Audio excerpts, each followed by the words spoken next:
1920 layer တခုပေါ်မှာ Christmas themes လေးတစ်ခုကိုကျွန်တော်တို့အောက်က floor လေးတစ်ခု floor ကျန်းလေးတစ်ခုနဲ့အတူခံလိုက်ပါမယ်။ဒါပြီးတဲ့အခါမှာတော့နောက်ခံကို flare လေးတစ်ခုထည့်လိုက်ပါမယ်။ flare လေးယူပြီးတဲ့အခါမှာကျွန်တော်ကဒီ themes ကိုအသုံးပြုဖို့အတွက် snow themes လေးတွေထည့်လိုက်တယ်ပြီးတဲ့အခါမှာဖုန်းပြောနေတဲ့ကောင်လေးတယောက်ရဲ့ပုံကိုထည့်လိုက်ပါတယ်။အဲ့ဒါပြီးတဲ့အခါမှာအားလုံးကို combine လုပ်ပြီးတော့ကျွန်တော် camera raw နဲ့ color လေး adjustment လုပ်လိုက်ပါတယ်။ပြီးတဲ့အခါမှာအောက်က wave flare လေးတွေထည့်တယ်။ပြီးတော့တဲ့အခါမှာကျွန်တော်ဒီ contact ကိုရေးဖို့အတွက်အောက်က boundary လေးတစ်ခုပေါ့ boundary တစ်ခုကိုယူလိုက်တယ်ပြီးတဲ့အခါမှာအဲ့ဒီပေါ်ကနေတော့သူ့ရဲ့ serial လေးစာတွေ phone number တွေထည့်လိုက်တယ်ပေါ့နော်။ဒါပြီးတဲ့အခါမှာသူ့ရဲ့ package လေးတွေပေါ့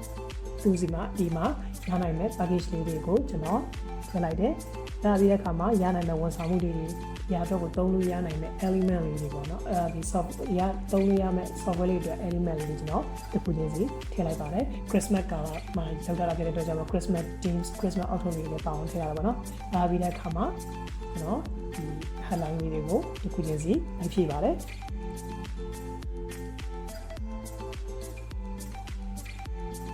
headline လေးတွေကိုကျွန်တော် Christmas themes လေးကိုအတန်းတန်းရအောင်ထည့်ထားတယ်ပြီးတဲ့အခါမှာ logo လေးတွေထည့်လိုက်တဲ့အခါမှာကျွန်တော်တို့လိုချင်တဲ့ design လေးတစ်ခုကိုအခုလိုမျိုးပဲရရှိလာပြီဖြစ်ပါတယ်။